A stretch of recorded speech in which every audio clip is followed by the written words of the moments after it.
Hello friends, heritage with Niharika में आपका स्वागत है। फ्रेंड्स, आपको मेरा कल का वीडियो ज़रूर पसंद आया होगा जिसमें मैंने आपको G20 के डेलीगेट्स की सारनाथ विजिट के बारे में दिखाया था। अब चलिए हम लोग चलते हैं आज TFC ट्रेड फैसिलिटेशन सेंटर की विजिट के लिए, जहां पर संग्रहालय भी है और उसके अलावा ट्रेड सेंटर भी है और दोनों ही बहुत इंटरेस्टिंग हैं।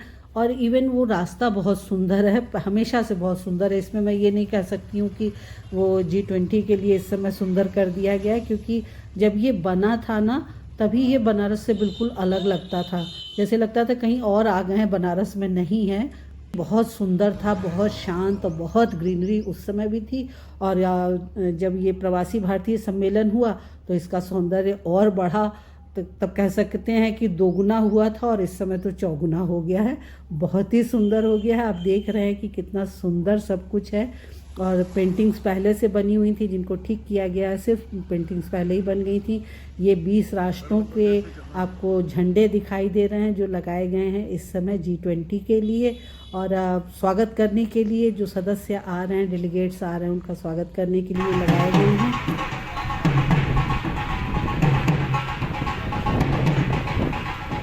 भारतीय परंपरा और विशेषकर बनारस की परंपरा के अनुसार ढोल नगाड़ों और नृत्य संगीत के साथ आगंतुकों का स्वागत, रेड कारपेट स्वागत किया जा रहा है। और अब क्राफ्ट म्यूजियम की ओर बढ़ते हुए मेहमान हमारे, आप देख रहे हैं छायाकार बंधु आगे आगे भागे जा रहे हैं और उनका स्वागत करते हुए संग्रहालय के क्यूरेटर श्री अजय श्रीवास्तव जी, और वो अब उन लोगों को लेकर के अंदर की ओर बढ़ रहे हैं। संग्रहालय के विषय में जानकारी देते हुए और ये चंदोवा दिखाते हुए, जो कि आपको एंट्रेंस पे ही तुरंत संग्रहालय के एंट्रेंस पे दिखाई देता है। लोगों का स्वागत करते हुए हमारी परंपरा के अनुसार हाथ जोड़ करके विनम्र भाव से हम लोग भारत में स्वागत करते हैं। हमारे लिए अतिथि हमेशा देवता के समान होता है और हम उसको नमस्कार करके ही उसका स्वागत करना उचित मानते हैं। तो ये देखिए, और आप ये देखिए कि जो डेलीगेट्स आए हैं उनके मुखड़े देखिए तो समझ में आ रहा है कि वो यहाँ आकर के कितनी खुश हैं। क्योंकि कहते हैं ना कि बस हल्की सी झलक से ही पता चल जाता है कि आगे का दृश्य कैसा होगा। तो ये जो चंदोवा लगा हुआ है जिसकी सब लोग फ़ोटो खींच रहे हैं, जिसके सामने सब लोग फ़ोटो खिंचवा रहे हैं, इतना सुंदर है। उसमें जरी का काम है और आप देख रहे हैं पूरी एक दीवार के साइज़ का है। तो कैसे इसको बनाया होगा, कितने कलाकार लगे होंगे और कितने दिन लगे होंगे इसको बनाने में। ये बिल्कुल मास्टरपीस तैयार है और गजब का सुंदर है। मतलब बस लगता है कि यार इसको देख लिया तो समझो पूरा म्यूज़ियम देख लिया। लेकिन फिर जब आप म्यूज़ियम में जाइए ना, तो फिर एक अलग सी फीलिंग आती है अंदर जाने के बाद भी। और अब सारे आगंतुक आ चुके हैं टेक्सटाइल गैलरी में, जहाँ पर बनारस की साड़ियाँ लगी हुई हैं। बनारस की तमाम तरह की साड़ियाँ हैं, तंछुई, ब्रोकेड, बालूचरी, ग्यासर साड़ियाँ, कपड़े जो होते हैं ग्यासर कहलाते हैं, जो कि तिब्बती लोगों के लिए विशेषकर बनते हैं, जिस पे वो बैठते हैं या पूजा में प्रयोग करते हैं, आसन बनाते हैं।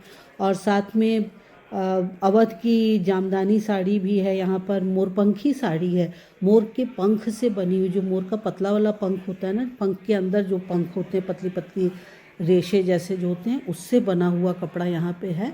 और हालांकि अब वो मना हो गया है ना, क्योंकि अब तो मोर को मारना भी मना हो गया, तो अब वो नहीं बनती है। लेकिन है वो अपने आप में एक अनोखी चीज़ है और देखने लायक चीज़ है। तो ये टेक्सटाइल गैलरी है जो आपको बनारस के विभिन्न प्रकार के जो बनारसी कपड़े होते हैं उनसे परिचित कराती है।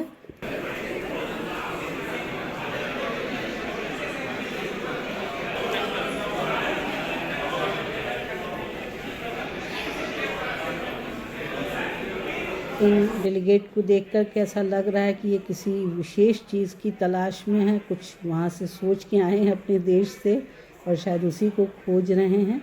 और आप देखिए कैसे लोग बारीकियों को समझ रहे हैं। बिल्कुल टाइम पास करने वाला मूड नहीं है, सब लोग उसको वाकई में समझना चाह रहे हैं, यहाँ के टेक्सटाइल को। 20 देशों से आए हुए हमारे सम्मानित अतिथि। और ये बनारस का नक्शा देखते हुए डेलीगेट्स, बहुत अच्छी जगह है। और जो लोकल लोग होते हैं या जो इंडिया के लोग होते हैं, भारत के लोग होते हैं, वो लोग वहाँ पर फ़ोटो खिंचवाना बहुत पसंद करते हैं। इस गैलरी में फ्रेंड्स बने हुए कपड़े लगे हैं, लहंगा चोली है और इस तरीके से जो भी इंडियन ड्रेसेस हैं वो सब बनारसी कपड़ों में सिल करके और मॉडल्स को पहना करके लगाया गया, मैनेक्विन्स को लगाया गया। इसके बाद आप देख रहे हैं तरह तरह के लकड़ी के खिलौने हैं जो कि बनारस की विशेषता है, जीआई टैग इनको प्राप्त है। लेदर के खिलौने हैं वो भी जीआई टैग प्राप्त हैं। और पत्थर की जाली का काम, जो एक ही पत्थर के अंदर भी जाली से बनाया जाता है, मोनोलिथिक होता है, एक पत्थर का बना हुआ शोपीस बनता है। और साथ में आजमगढ़ की ब्लैक पॉटरी भी है, चुनार के बर्तन भी रखे हुए हैं यहाँ पर। भारत ही नहीं बनारस के प्रति भी हमारे अतिथियों की उत्सुकता देखने लायक है।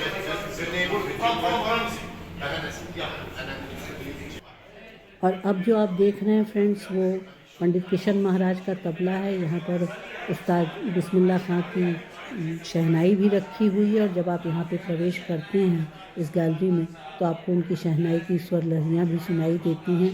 तो ये बहुत बड़ा अचीवमेंट है और हम लोग का सौभाग्य है कि हम लोग उस तबले और उस शहनाई को देख पा रहे हैं जिस तबले पर पंडित जी की उंगलियाँ थिरकती थीं और जिस शहनाई में उस्ताद अपनी फूंक मारते थे।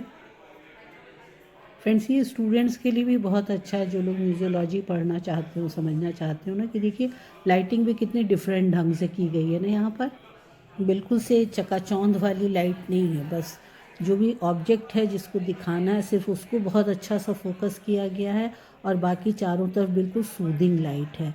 और यहाँ से हमारे डेलीगेट्स आगे गए टीएफसी की तरफ, तो और वहाँ रास्ते में जो कलाकार हैं वो अपनी कला दिखा रहे थे। ये देखिए ये पंजा दरी बना रहे हैं, जिस औजार से ये बनाते हैं इस दरी को, उसका शेप हाथ के पंजे के आकार का होता है, पाम के आकार का होता है, इसीलिए इसको पंजा दरी कहते हैं।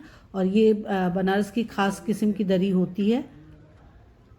और इसके बाद दूसरे कलाकार भी हैं जो कि ब्लॉक प्रिंटिंग कर रहे हैं। तो ये भी यहाँ के बनारस के कपड़े पर ब्लॉक से ठप्पा लगाना, ये देखिए कितना सुंदर ढंग से वो बॉर्डर बना रहे हैं ब्लॉक की सहायता से। कलर रखा हुआ है बगल में, पूछते हैं उसको हर बार ताकि कलर अंदर घुस जाएगा ना, वो जो डिज़ाइन है उसके अंदर रह जाएगा तो फिर वो अच्छा नहीं बनेगा। और अब देखिए वो दूसरा कलर यूज़ कर रहे हैं, पहले हल्का हरा था अब ये डार्क हरा आ गया, गाढ़े हरे रंग से कर रहे हैं। और 2-3 बार ठप्पा मारने के बाद फिर वो उसको साफ़ करते हैं। और ट्रेड फैसिलिटेशन सेंटर या टीएफसी में बहुत सारे स्टॉल्स लगाए गए थे agricultural department of government of India की तरफ से, जिसमें उन्होंने एग्रीकल्चर से रिलेटेड बहुत सी जानकारियां दे रखी थी और लोग वहां पर उपलब्ध थे जो बताएं। यही मेन टारगेट था व्यापार बढ़ाने के लिए। और G20 डेलीगेट्स की काशी यात्रा का आखिरी पड़ाव कन्वेंशन सेंटर में उन लोग के लिए टी एंड स्नैक्स या स्वल्पाहार का प्रबंध, जिसमें मुख्य रूप से मिलेट्स के व्यंजन परोसे गए थे, क्योंकि G20 का उद्देश्य भी है कि मिलेट्स और उसके जैसे मोटे अनाजों को प्रमोट किया जाए वर्ल्ड में।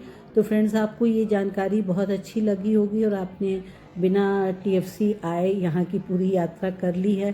तो अगर पसंद आया मेरा वीडियो तो ज़रूर से लाइक कर दीजिएगा और इस आशा के साथ कि G20 के उद्देश्यों में हम सब मिल कर के सफल होंगे और वसुधैव कुटुंबकम की भावना बाकी सारे देशों तक भी पहुंचेगी और वो लोग भी उसके साथ सम्मिलित हो जाएंगे। मैं आपसे विदा लेती हूं। मेरे चैनल हेरिटेज विद निहारिका को ज़रूर से सब्सक्राइब कर दीजिएगा और लाइक कीजिएगा, शेयर कीजिए।